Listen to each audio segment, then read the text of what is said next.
this is kind of exciting. After almost 3 years here. So the power pole that has been effectively blocking me from doing any work here, this one right here, I can't build anything within 15 feet of it. Based on where I want to put my cabin and my garage, the septic system and the garage would actually be like right in the middle of that pole. So really can't do anything until they move it or get it off my property. But apparently the pole across the street relies on my pole to hold it up. So I'm fine with moving it to the bottom of the hill. And then when I want to hook to cut power, I will trench and bring power up in a conduit. And today that is happening.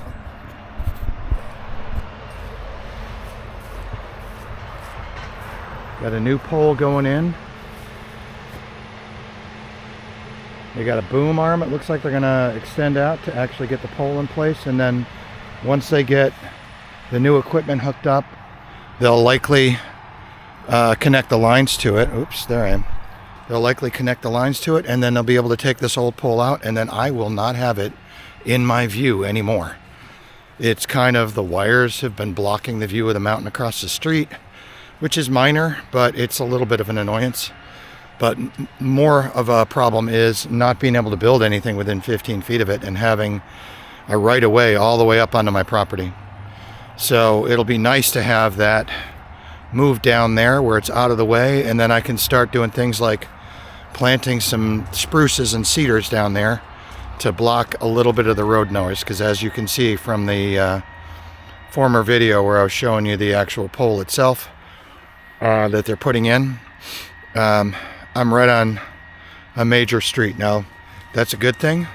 It's a major road in New York State here, so it'll get plowed right to the end of my driveway, and I won't have to worry about any kind of access roads. But the downside is noise abatement. It's a little bit loud, specifically during rush hours at 5:30, 6 o'clock in the morning, and 5 to 7 o'clock at night. It gets pretty loud. In between those times, it's not bad. And then once 9 o'clock hits, it gets pretty quiet. So it's nice to sleep here, but I really want to kind of plant a row of big fluffy trees along the edge of the road that'll help to absorb some of that sound and block some of the noise from the road. And this is also the first step in doing that. So this is a big day for this property. It's the first major project, and it sets me up so that I can actually start building my retirement home here in the Adirondacks. I'm excited.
Hey YouTube.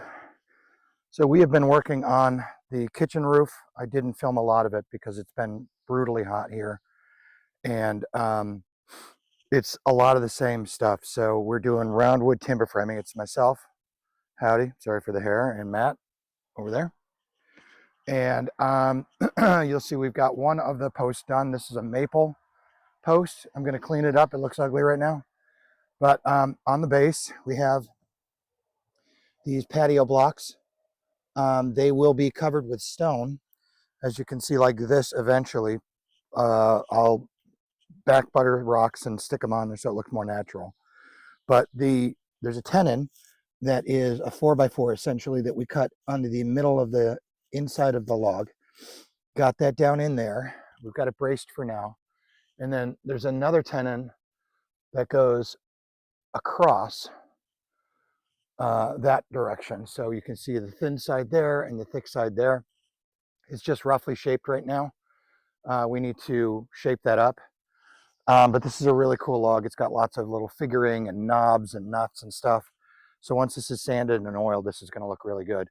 The ash log for the other side is pretty much straight, but we've done the same thing on one end. We have, here's our patio block. So we have a roughly 4x4 hole in there.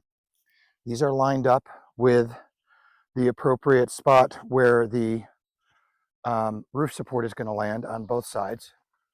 And it will go from that top shelf ledge where the tenon is all the way down to roughly where you see that 2x board sitting there right now. That's just to stabilize this and hold it in place.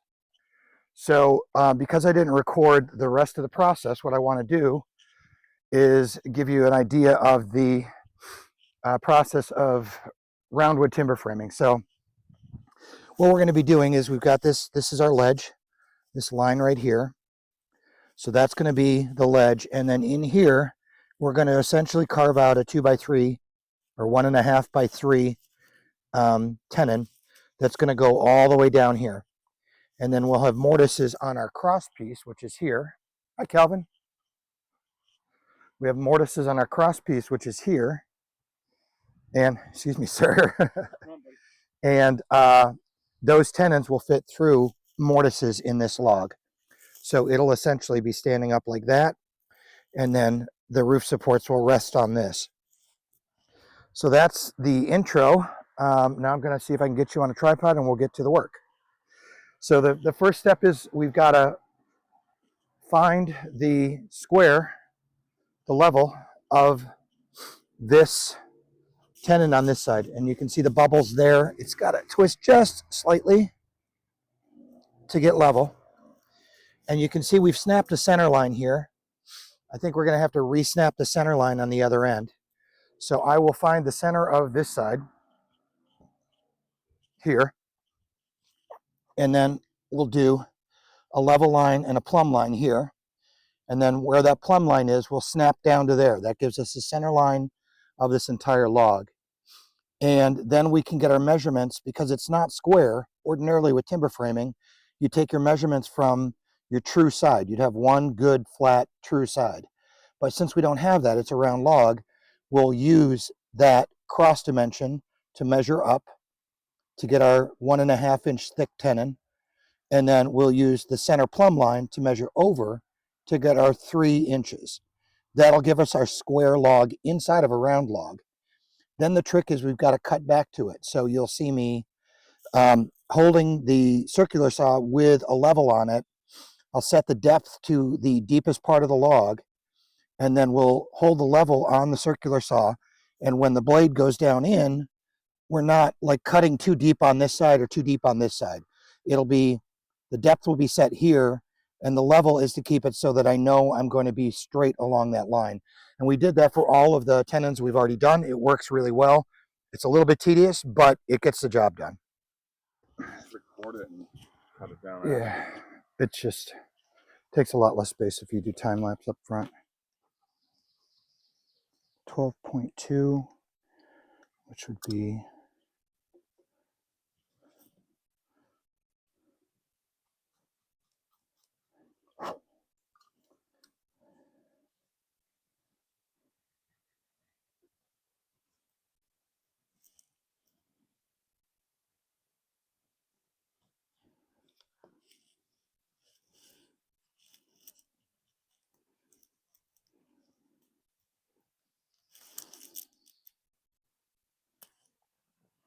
So I'm just getting the center point of this end of the log.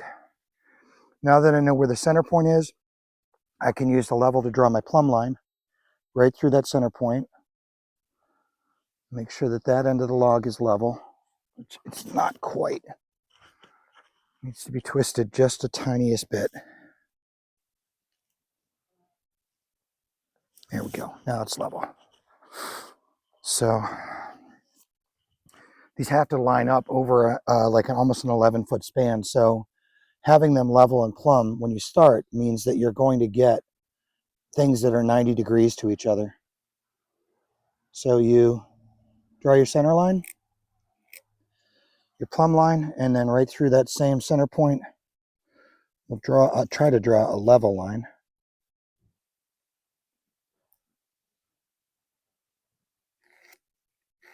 There. So that's my bullseye, if you will. So now I know I don't know. I'm going to have to find which side goes in which direction in the block. All right, so I made some reference points. I'll show you those. If we look at the side of the log here, I don't know if you can see that, but on the side of the log here, there's a line. And on the end of this tenon, there's a circle, okay?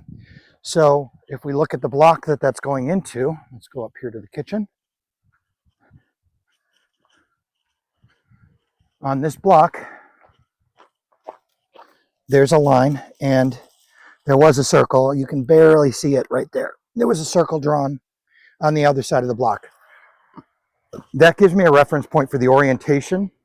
And that's important because that line is the direction that the tenon needs to go in order to match with the tenon on the other side. So that longitudinally is going to be, you know, how the cross piece is going to go on.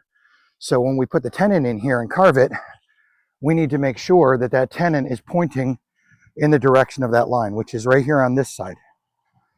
So that means in this direction, we're going to have 1.5, and this direction, we're going to have 3, right? So I'll measure up 3/4 of an inch, down 3/4 of an inch, over 1.5 inches, over 1.5 inches, mark that off. Then we can carry those lines around, and that will give us our tenon. We're essentially making a square piece of wood inside of a round piece of wood. So I'm going to pull you guys back here, and I'm done explaining, probably over explaining, but I will try and set this up so that you can see what we're doing. What's that? Screws broke. What's that? One of those screws broke. That's fine. Yeah, I just want to get it out before we forget that it's there. Put our hand right on it. Okay. This is, hold on.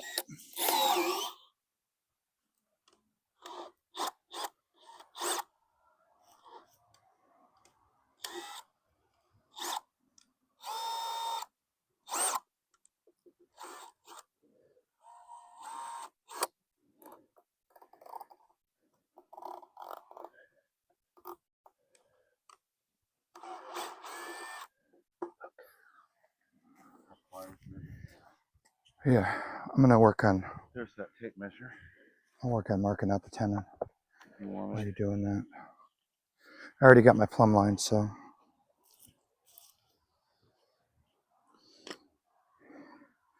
And so I'm just gonna continue on using this since that's what I used for my original markings. We'll go with 3/4 of an inch here.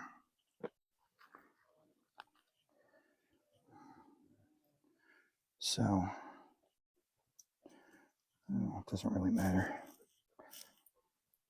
Not going to be able to see this in the shot. So I'm going to set that right at 11, and I'll go up to 10 1/4 and down to 11 3/4. Do the same thing over here.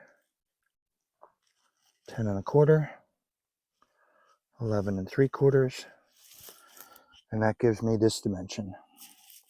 Now again, I just have to run it through these lines, and if I do, that bubble should be level.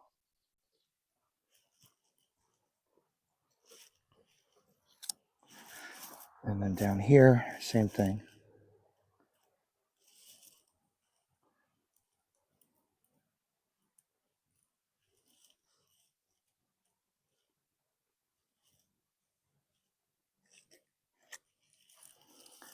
Okay.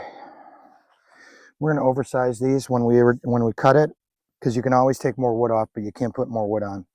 And then once we cut those mortise holes, those only get bigger as well. So these only get smaller, those only get bigger. So leaving some extra here is just a good idea. So I'll go with 2 here, and I want to add 1.5 inches. So I'm going to go to 3.5 here.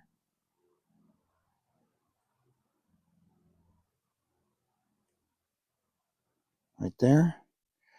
And then from 3.5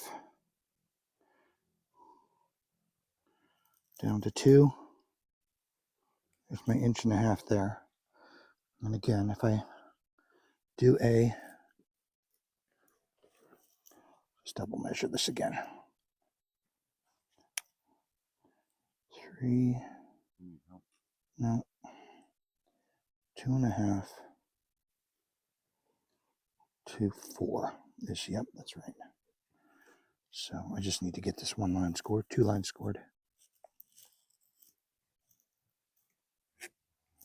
There's that one.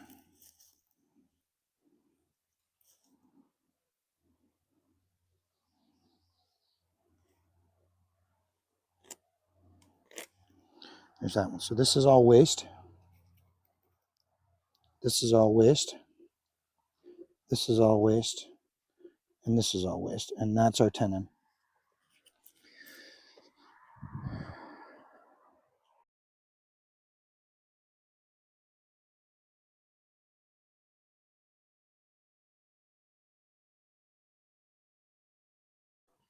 All right, so now check to make sure my mic is working. Now we've scored these lines.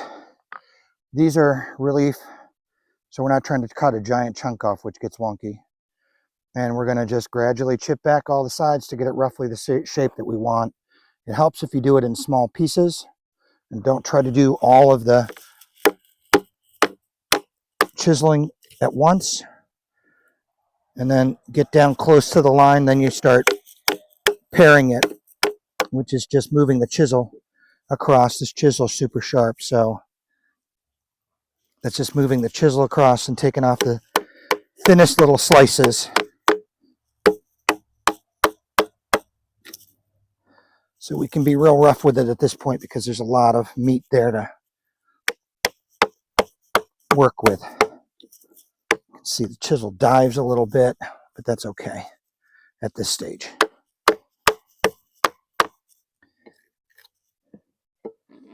Ooh, I'll cut that out.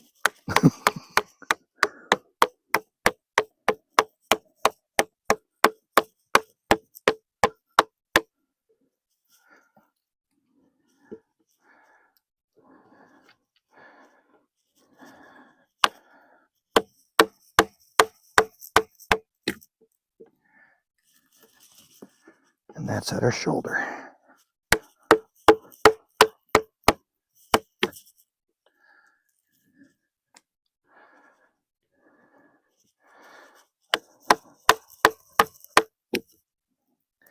I'd work on the outside. Yeah, I know.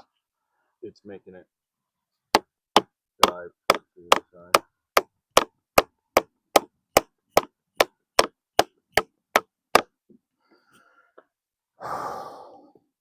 Overly sensitive to heat unless I'm doing something. I'm sweating. I'm just not trying.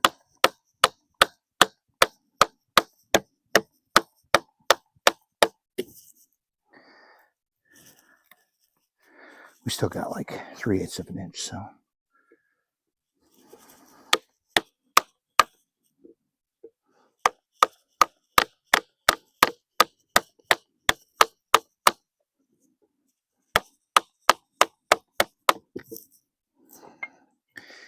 All right. I'm going to leave this a little proud. So we have room to tweak it if we need to.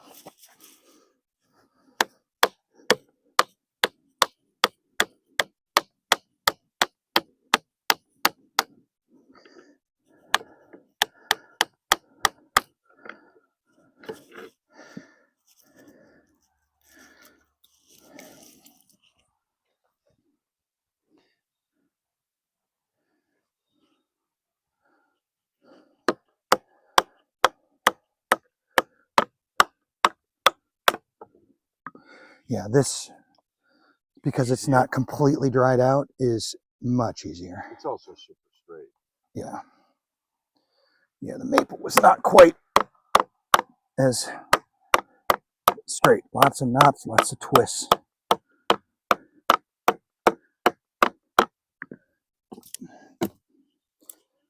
That should be right at the bottom of the notch, which it is. And this doesn't really matter because we're going to take off that edge, but let's get it out of the way.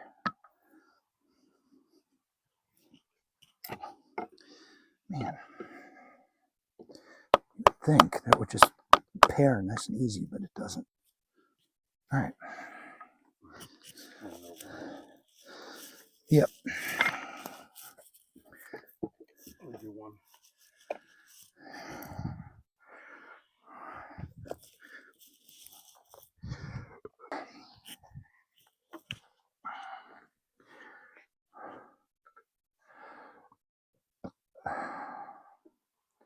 Yeah, don't go more than halfway. Like, take it off in 3 levels.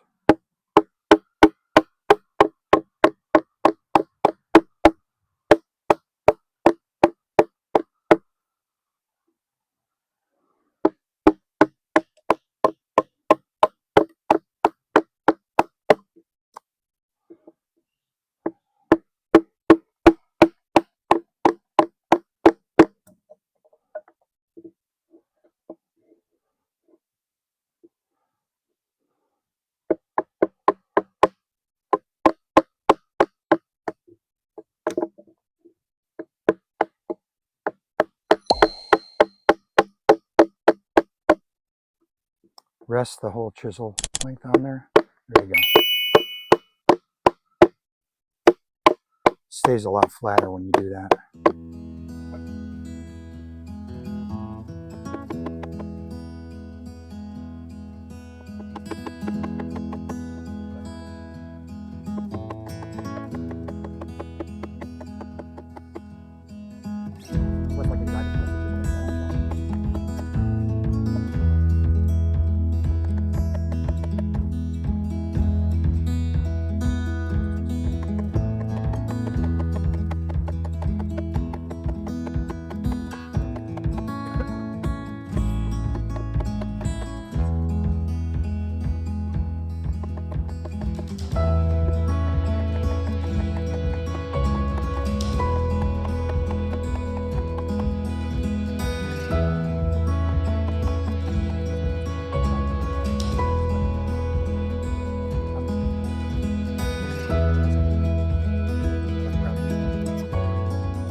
It looks like it's already 1.5 inches. That's 2 inches. 9.5 inches would be okay, so it is. But you left it proud there, so like if we take it from there, put it on an even inch. That's 1.5 inches. That's 1.5 inches. Oh, yeah, no.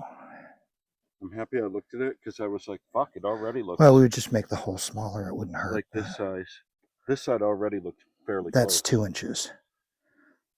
So that line, 8.5. If you leave that just the same amount of proud, you'll be right at 1.5 inches. Yeah, let's put another mark on it and draw it away.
Nice. It's like 3.5. Yep. So, All right. Let's see if this is still going. All right, so that was the process of taking a piece of round wood and making it into a piece of square wood. As you can see right there, I can't see what because my tripod's in the way, but that's our tenon. It's a little over 6 inches long. The the tree that it's going to be going down into is a little over 6 inches at the thickest part. So we'll cut a mortise, which is basically a hole in that other tree that will fit that, and then that will sit across the front of the. This is going to be the upright post, and that other tree, that other log will sit across this, and then I'll have a couple of maple pins that'll drive into this, and that'll tie it all together. It's going. Don't waste my time.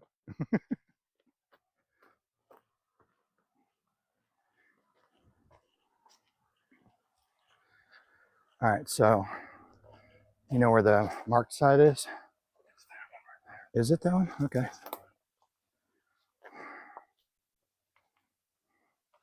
Gotta come to me. Come to me. I don't think that is the side. it is. All right.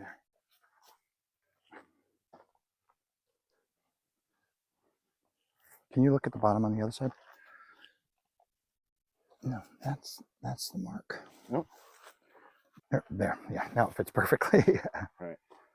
All right. So now I'm going to step back and we'll see if we can get a rough idea of whether these are level. So you get a rough idea. The ledge up there and the ledge over there should line up. These are just roughly tacked into place. This will all get more solid when the cross piece goes on, and then even more solid when the rafters go in. The outer rafters are going to be maple logs, small ones like limbs from a tree, the same tree basically as I made that out of. And then the inner ones are probably just going to be rough cut 2x4s that I make. But making progress on the kitchen roof.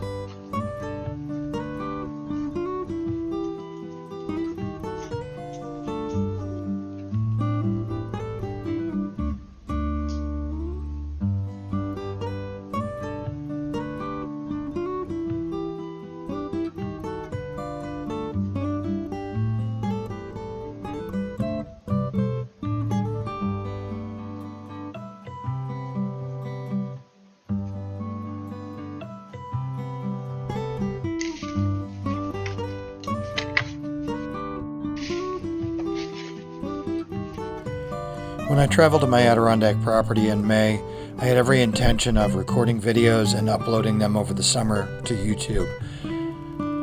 I even went so far as to cut down an aspen and a pine tree to get a clear Starlink signal, both to help with my remote work as well as to upload YouTube videos throughout the summer. Unfortunately, the laptop that I brought was not up to the task. The new action camera that I purchased, while it has fantastic resolution, as you've noticed throughout some of these videos, it creates huge videos, which were far too large for the older laptop that I brought with me for editing to use. So when I tried to edit videos, they were a slideshow. It was impossible. I apologize for these videos coming through late, but I am making an effort to put out a video a week until I've exhausted all of my stock footage that I recorded over the summer. In the upcoming videos, I'll complete the kitchen roof project. I'll install a solar tracking system that will move my solar panels to track the sun, and I'll clear off the hill behind my property. This will make my lawn appear more expansive and will help to develop what started as a dark, overgrown Adirondack forest into a retirement home. Thanks for watching, and please keep the comments coming.